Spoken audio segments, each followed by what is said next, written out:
Well, if you're like millions of Americans, you made a New Year's resolution. And if you're like many of those Americans, you may have already given up on your goal. Well, whether it's get in shape or spend less or read more, how can you make a plan and then stick to it? Pastor Mark Batterson has that answer. New York Times best-selling author and pastor of National Community Church in Washington, D.C., Mark Batterson, has inspired millions with his biblical teaching.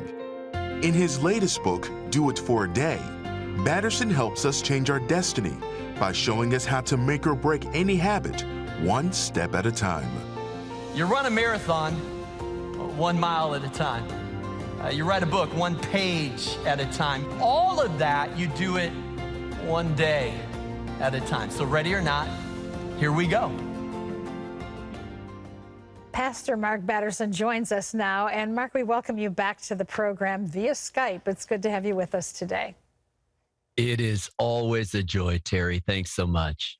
Well, this book, Do It for a Day, makes a pretty bold promise.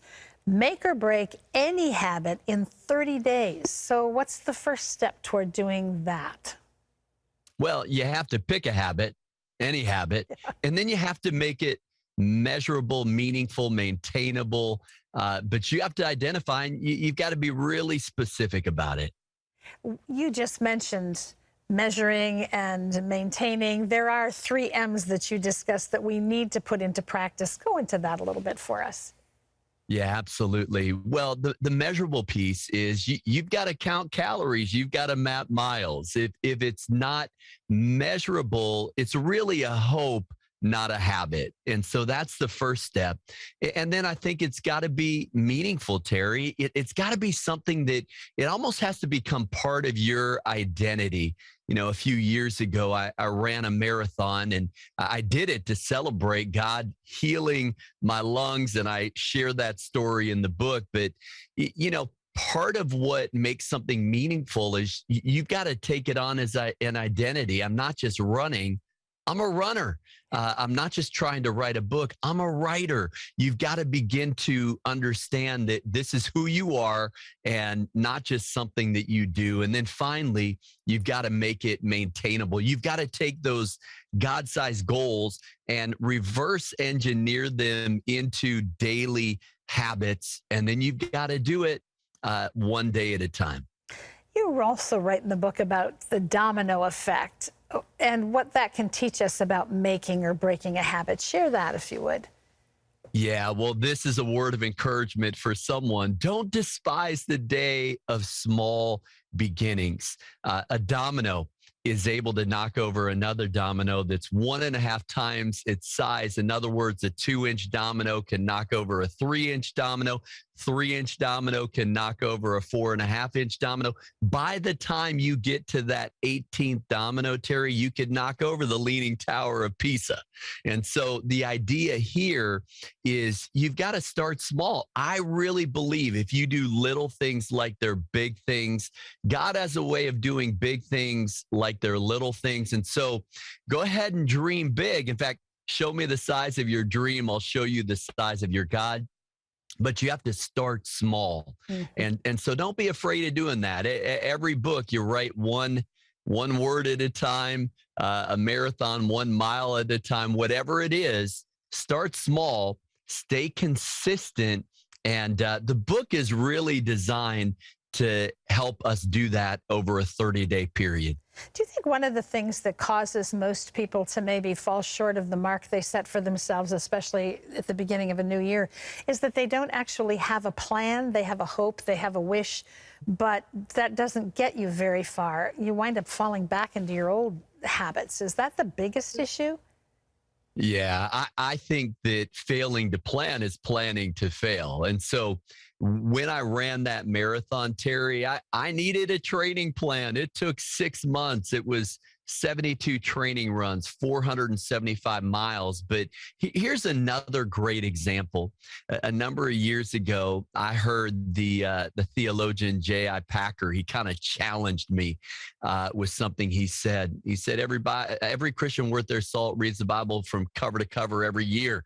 And I was a little bit convicted at first.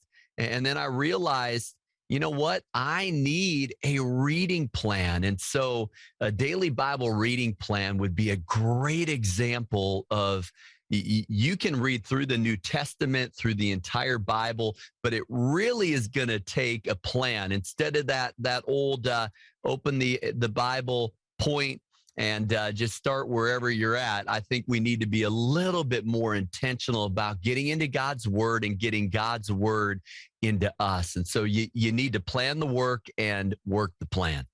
You refer to the Sermon on the Mount as a master class on the habit cycle. What do you mean by that? Yeah, well, 6 times Jesus says, you have heard that it was said, but I tell you.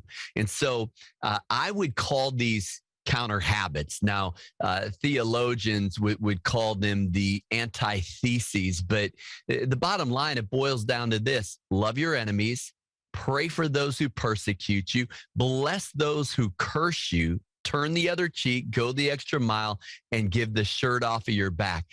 Terry, nothing natural about those things. When someone slaps me, I want to slap back. What is Jesus doing here? He's identifying the triggers. He's identifying the prompt. He's interrupting the pattern, and then he's reimagining the reward. And so it's almost like he is recreating or reconditioning reflexes. And so I might suggest that before B.F. Skinner came along and told us about this habit cycle, maybe, just maybe, Jesus knew something about it. In fact, I think you see it right there in the Sermon on the Mount. One of the first things that you stress is to get off the grid. How important is it to retreat, and what are some ways that we can do that? Yeah, I think I live by a little formula: change of pace plus change of place equals change of perspective. It's amazing, isn't it? The way that Jesus would get off the grid. He would retreat 40 days in the wilderness. He would often walk the beach or climb the mountain. And we've got to figure out, with all of the white noise in culture, here's an idea: do a silent retreat. Or my wife and I often day off, phone off. And so finding ways to mix things up. Routine is the key to spiritual growth, but once a routine becomes routine, you have to change the routine. And so I dive into some of that in the book and hopefully give some helpful ways that we can do that. Well, I want all of you who are watching to know you can get more great tips by reading Mark's brand new book. It's called Do It for a Day: How to Make or Break Any Habit in 30 Days, and it's available nationwide. Mark, as always, thank you so much. You always bring a great word. Thanks so much. God bless. You too.